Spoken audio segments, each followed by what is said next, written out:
নমস্কার, আশা করছি সবাই ভালো আছেন, সুস্থ আছেন এবং অবশ্যই আনন্দে আছেন। আবার শুরু করলাম আপনাদের সঙ্গে বকবক। আসলে এই যে আমি বলি যে অবশ্যই আনন্দে আছেন, এই আনন্দে থাকাটা কিন্তু বেশ আপেক্ষিক ব্যাপার। আপেক্ষিক সেই অর্থে যে আপনি যদি চান তাহলে আপনি নিজেকে অবশ্যই আনন্দে রাখতে পারেন, আর যদি না চান তাহলে কিছুতেই পারবেন না। এটা সম্পূর্ণ আপনার চাওয়া পাওয়ার উপর নির্ভর করছে। যদিও মাঝে মাঝে পারিপার্শ্বিকতাও আপনাকে বাধ্য করে আপনার মনকে ভারাক্রান্ত করতে, কিন্তু একটা কি জানেন, যদি নিজেকে ভালো রাখা যায় বা নিজের প্রতি নিজে একটু যত্ন নেওয়া যায় তাহলে কিন্তু বেশ আনন্দেই থাকা যায়। অন্তত আমি আমার নিজের জীবন দিয়ে এইটুকু বুঝেছি। আমার জীবনে ঘাত প্রতিঘাত, ওঠা পড়া এইসবের কোনো ঘাটতি নেই, এমনকি আজ পর্যন্ত। এই যে গত 1 বছর ধরে আমি ওয়ার্ক ফ্রম হোম করছি, এতে প্রথম আমি বেশ একটা মানসিক বিপর্যয়ের সম্মুখীন হয়েছিলাম, কিন্তু ধীরে ধীরে সেটাকে কাটিয়ে ওঠার চেষ্টা করছি। আজ সন্ধেবেলা অফিসের কাজ শেষ করে গিয়েছিলাম আমার গাড়িটাকে নিয়ে আসতে সার্ভিস স্টেশন থেকে। গাড়িটা কিছুদিন আগে একটা ছোটোখাটো অ্যাক্সিডেন্ট হয়েছিল, পেছন দিকে একটা ডেন্টও ছিল, প্লাস এর টেল লাইটটা ভেঙে গেছে।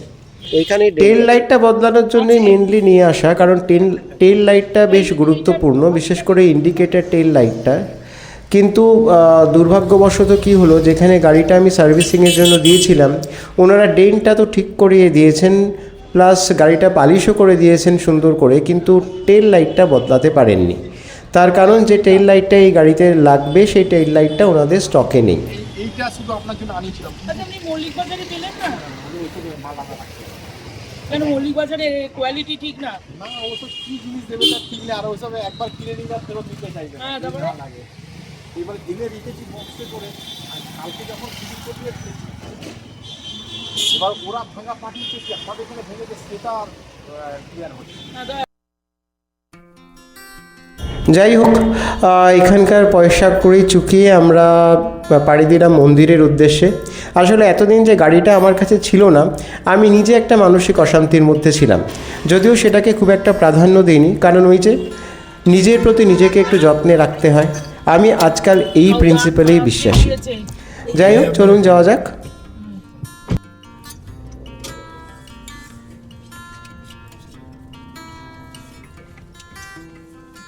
ওল্ড পার্ক থেকে শুরু করে southern avenue, lake road, lake temple road, এইসব জায়গায় বা পূর্ণদাস রোড, যেসব রাস্তাগুলো আছে এখানে এত বেশি ক্যাফে হয়ে গেছে যে এই ক্যাফেগুলোর ওপরে একটা সার্ভের দরকার আছে, কোনটা কীরকম।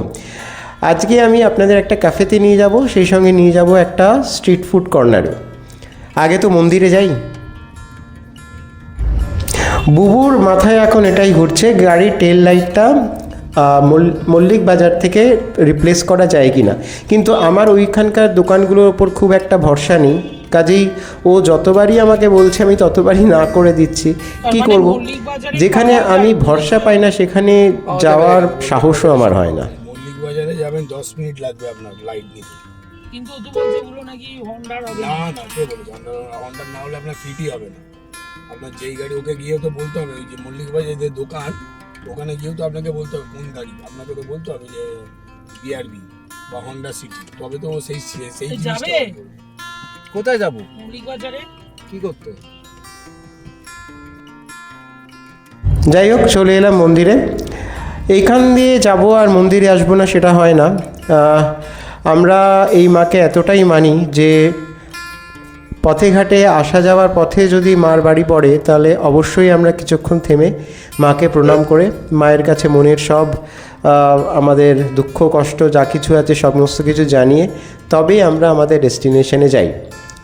যেতে যেতে বুবু বলল যে ও দ্য ডেলি বলে একটা ক্যাফেতে আমাকে আজকে নিয়ে যাবে। আসলে এইসব ক্যাফে বলুন বা রেস্তোরাঁ বলুন, কলকাতায় এখন নতুন যেসব আউটলেটগুলো গড়ে উঠেছে, আমি এই সব জায়গায় যাওয়ার খুব একটা পক্ষপাতী নই, কারণ এইসব জায়গায় গেলে আমি নিজেকে কীরকম যেন একটা অপ্রস্তুত বোধ করি। এইখানকার খাবারের মেনুই বলুন, অ্যাম্বিয়েন্সই বলুন, সব কিছুর সঙ্গে নিজেকে কেমন যেন একটা বেমানান লাগে।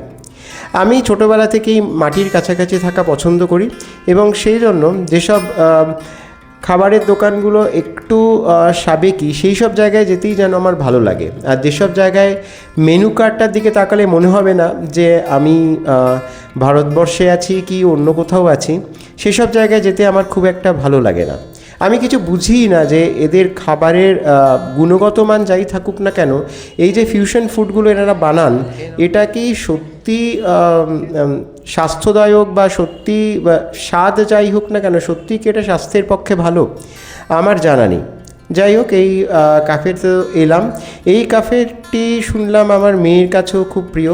ও বাড়ি থেকে বেরোনোর আগেই মাকে বলে দিয়েছে যে ওখানে যেও আর নির্দিষ্ট একটা খাবার ওর জন্য নিয়ে আসার জন্য। এখানে ঢুকে দেখলাম যে এদের অ্যাম্বিয়েন্সটা তো ভালোই, প্লাস এদের কিচেনটাও ওপেন কিচেন, যেখানে আপনি ইচ্ছে করলেই দাঁড়িয়েই আপনার খাবারটা কিভাবে তৈরি হচ্ছে সেটা জানতে পারবেন। কিন্তু খাবারের দাম, সেটা শুনলেই আমার মুখে একটা মুচকি হাসি খেলে গেল।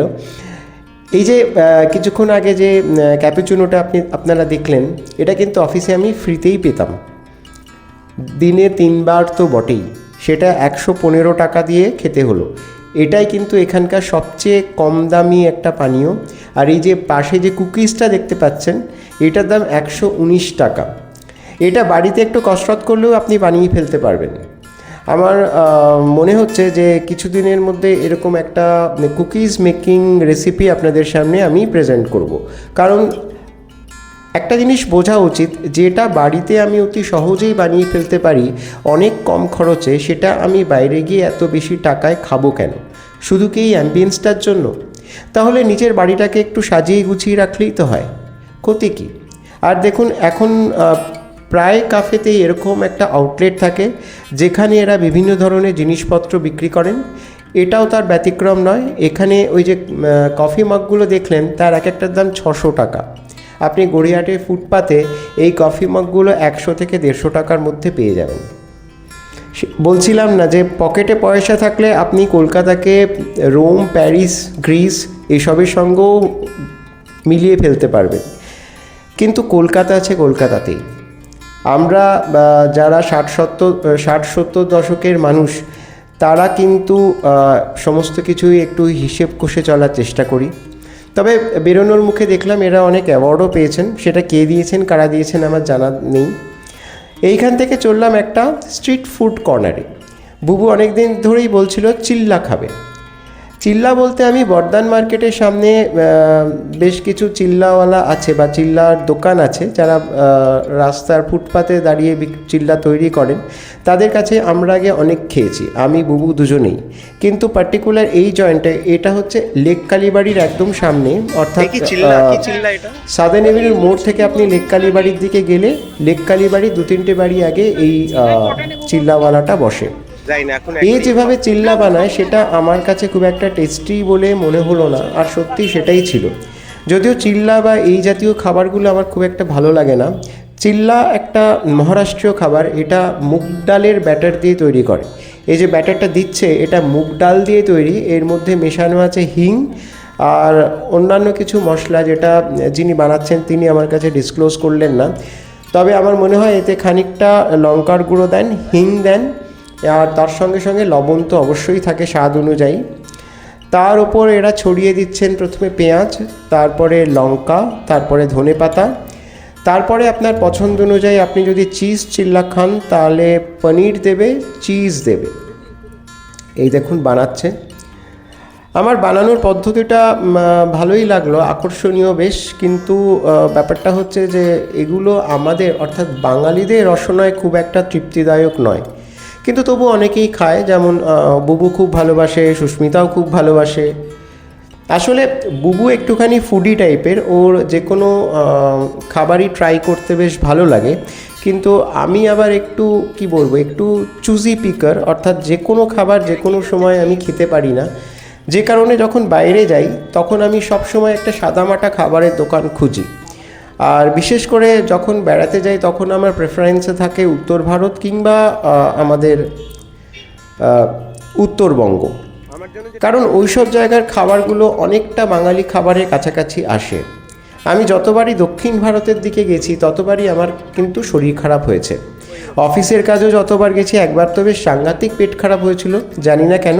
বিশেষ করে যে কোনো খাবারে যদি সোডা মেশানো থাকে সেই খাবারটা খেলে পরেই আমার পেট খারাপ হয়। আর দক্ষিণ ভারতের আপনি যে কোনো জায়গায় যান না কেন, ওরা খাবার সোডা বা বেকিং সোডা এই জিনিসটা ভীষণভাবে ব্যবহার করে, এমনকি ভাতেও। তাই জন্য ওই সব জায়গায় গেলে পরে আমি সাধারণত খুব সাদামাটা খাবার খুঁজি।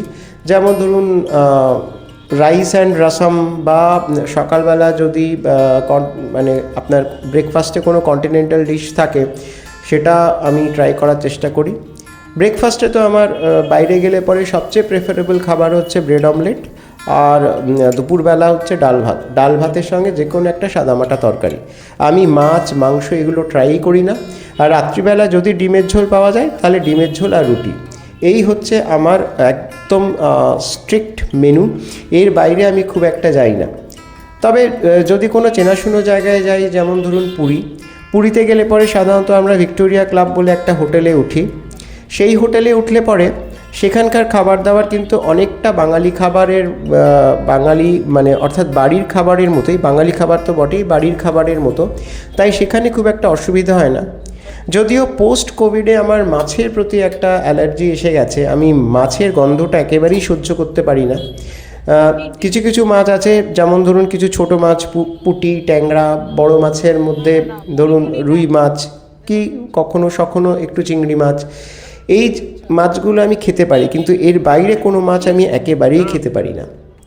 আজকে যেমন বাড়িতে সকালবেলা ছোট কাতলা মাছের ঝোল রান্না করেছিল ইলাদি, কিন্তু আমার খুব একটা ভালো লাগেনি। যাই হোক, আমি যেভাবে বলেছিলাম সেভাবেই রান্না করেছিল, তবুও আমার ভালো লাগলো না। আর এই দেখুন, এই ভদ্রলোক বেশ যত্ন নিয়ে চিল্লাগুলো বানাচ্ছেন। কথা বলে বুঝলে, ওই দেখুন চিজ দিচ্ছে, এটা চিজ। আগে কিন্তু পনিরটা দিয়ে দিয়েছে, এবার চিজ দিচ্ছে। এক একটা চিল্লার মধ্যে এক একটা চিজ কিউব ঘষে ঘষে দিয়ে দিচ্ছে। সুতরাং বুঝতেই পাচ্ছেন এটি খুব একটা সহজপাচ্য নয়। বা ডায়েটের যদি হিসেব করেন বা ডায়েট মেনটেন করেন আপনারা কেউ, তাহলে কিন্তু এগুলো খাওয়া খুব একটা স্বাস্থ্যকর বলে মনে হয় না। যাই হোক, একদিন দুদিন তো খাওয়া যায়। কিন্তু আমি দেখলাম বেশ কিছু এনার কিছু ধরাবাঁধা নন বেঙ্গলি কাস্টমার আছে, তারা এসে রাত্রের ডিনারটা এখান থেকেই সারছিলেন। এর উল্টো দিকেই ছিল একটা ভেলপুরি, বাটাটা পুরি, চাট এসবের দোকান। একটা চিল্লা আর একটা চাট খেলে পরে তো পেট ভর্তি হয়েই যাবে। যাই হোক, এগুলো তো বুবু আর সুস্মিতা ঠিক করেছে, এগুলো দিয়েই ওরা রাত্রে ডিনার করবে। আমার অবশ্য পোষাবে না। আমি বললাম, ভাই তুমি আমাকে একটা প্লেন চিল্লার বানিয়ে দাও, এরকম চিজ বা পনির কিছু দিও না। আর ওরা এই যে খাবারগুলো প্যাক করিয়ে নিচ্ছে, ওরা রাত্রিবেলা এগুলো দিয়েই ডিনার করবে। এগুলো অনেকটা ডোসার মতো, কিন্তু ঠিক ডোসা নয়। ডোসাতে তো ডাল আর চালের একটা ব্যাটার থাকে, এটা পুরোপুরি মুগ ডালের একটা ব্যাটার। আর দেখবেন ডোসা বা ওই জাতীয় যে খাবারগুলো আছে না, যেমন ধরুন বাঙালিদের সরু চাকলি বা গোলা রুটি, এইগুলো কিন্তু অথেন্টিক যে প্রসেস, সেই প্রসেসটাতে বানালেই ভাল লাগে। এর সঙ্গে যদি আপনারা অন্য কিছু মেশানোর চেষ্টা করেন বা নিজে একটু কারিগরি করার চেষ্টা করেন, তখন টেস্টটাও কেমনটা বিদঘুটে হয়ে যায়। আমার কিন্তু সরু চাকলি জিনিসটা বেশ লাগে। ছোটোবেলায় দিদার হাতে প্রচুর খেয়েছি সরু চাকলি, গোলা রুটি, এগুলো আমার বেশ ভালো লাগে। কিন্তু ওই অথেন্টিক প্রসেসে বানালে পরে তবেই। দেখুন দুজনে কীরকম লোলুপ দৃষ্টিতে তাকিয়ে আছে এগুলোর দিকে। আবার ইনস্ট্রাকশনও দিচ্ছিল মাঝে মাঝে, এটা দাও, সেটা দাও, ওটা একটু বেশি করে দাও, ওটা একটু কম করে দাও, এসব করে করে বানাচ্ছিল। আর পাশে যেটা দেখছেন যে একদম প্লেন, ওটা আমি খাবো, ওটা আমিই খাবো। আমাকে অনেক চেষ্টা করেছিল রাত্রিবেলা এগুলো দিয়ে ডিনার করার, কিন্তু আমি কিছুতেই রাজি হইনি। কারণ খাবার জিনিসটা যার যার পছন্দ অনুযায়ী হওয়াই উচিত। কারণ শরীর যদি খারাপ হয় তো আমারই হবে না, কষ্টটা তো আমারই হবে, ওদের তো হবে না। সুতরাং আমি তো আমার মতেই খাবো। এই যে এই চিল্লারটা বানাচ্ছে, এই যে প্লেন চিল্লার, এটা আমরা তিনজন ভাগ করে খেয়ে বাড়ি ফিরলাম। চলুন আবার দেখা হবে, ভালো থাকবেন।